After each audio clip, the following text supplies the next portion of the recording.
Lihat, dengar, dan nikmati semua yang alam beri. Terasa betul damai dan indahnya di sini. Lembah Harau, surga kecil di jantung bumi Andalas, sekaligus sepenggal keindahan Sumatera Barat sesungguhnya. Buat kesini butuh sekitar 3 jam berkendara dari Kota Padang. Panoramanya cantik, manjain mata, bikin siapapun betah berlama-lama. Yang ini salah satunya.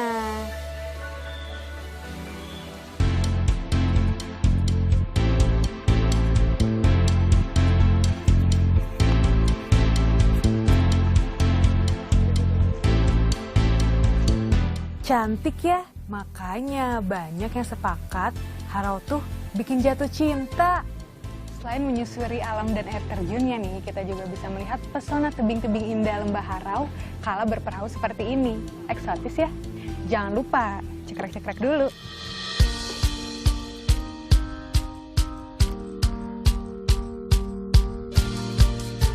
Lihat deh yang ini, tumbuh besar meski udah nggak berdaun.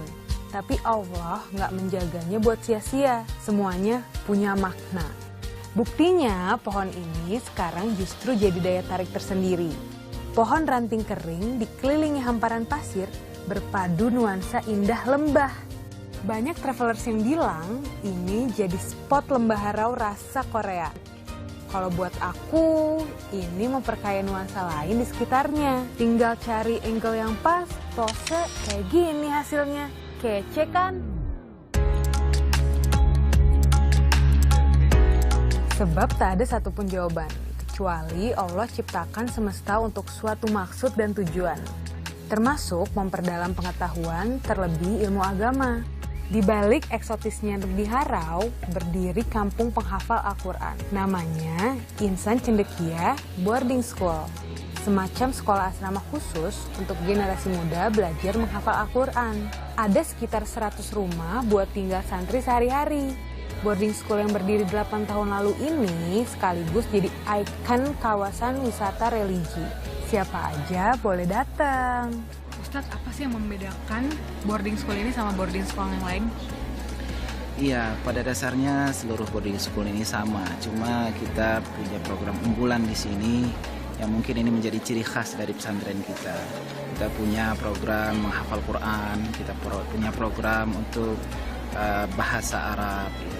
Dan insya Allah mereka tamat itu, mereka jadi orang penghafal Quran dan punya kesiapan untuk berbahasa Arab. Mereka bisa dikuliahkan kemana saja, insya Allah kalau punya modal 2 ini. Nah, faktor IQ itu berpengaruh nggak sih, Tat, untuk penghafalan Quran? Iya, tidak juga ya. Berpengaruh sedikit mungkin, tapi itu tidak menjadi penentu sebenarnya kalau kita menghafal Quran. Bahkan orang yang selemah-lemah pun IQ-nya, dia itu bisa menghafal Al-Quran. Karena yang terpenting sebenarnya adalah kebersihan diri. Innallaha thayyibun la yuqbalu illa thayyiban. Kalau kita ini bersih, insya Allah Al-Quran itu menerima di hati kita.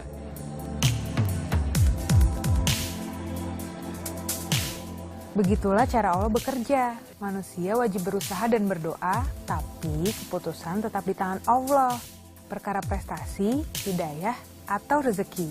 Zahid, salah satu hafiz di sini, dia hatam hafalan Al-Quran 30 juz hanya dalam waktu 35 hari. Masya Allah, jauh dari orang tua, Zahid udah belajar dan tinggal di asrama sejak lulus sekolah dasar.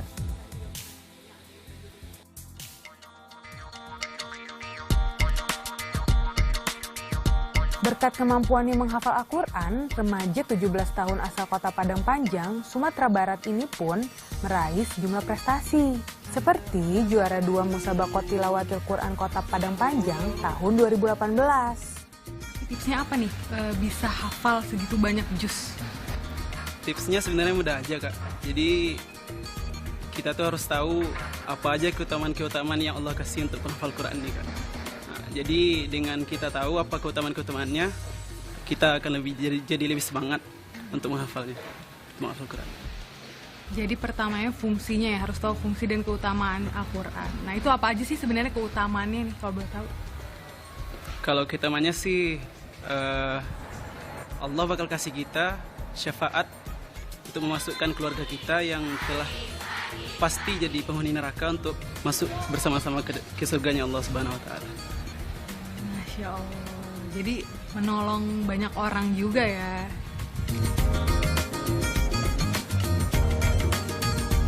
Dan seperti ini momen ketika santri menyetor surah kepada guru mereka. Seperti yang tertera dalam firman Allah, surah Araf ayat 204. Apabila dibacakan Al-Quran, maka dengarkanlah baik-baik dan perhatikanlah dengan tenang agar kamu mendapat rahmat.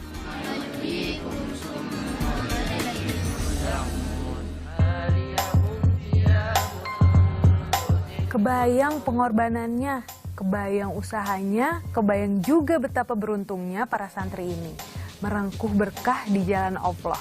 Dalam waktu begitu singkat, di usia muda mereka berhasil melakukan hal-hal yang gak mudah, tapi dengan keyakinan yang mustahil pun tercapai.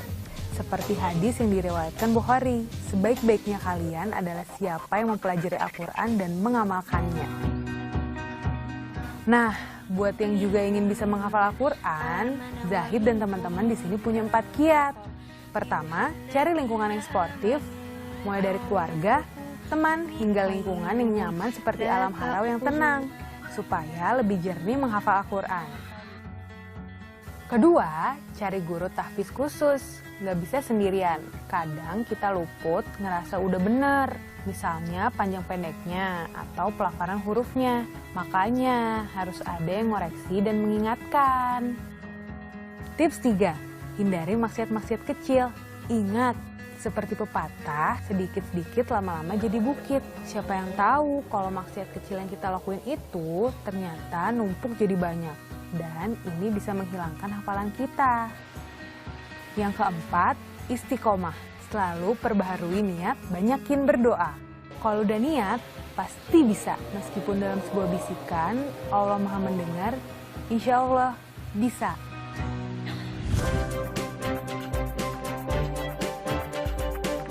Jadi salah satu sumber inspirasi, alam Mbah Harau pun penuh tantangan.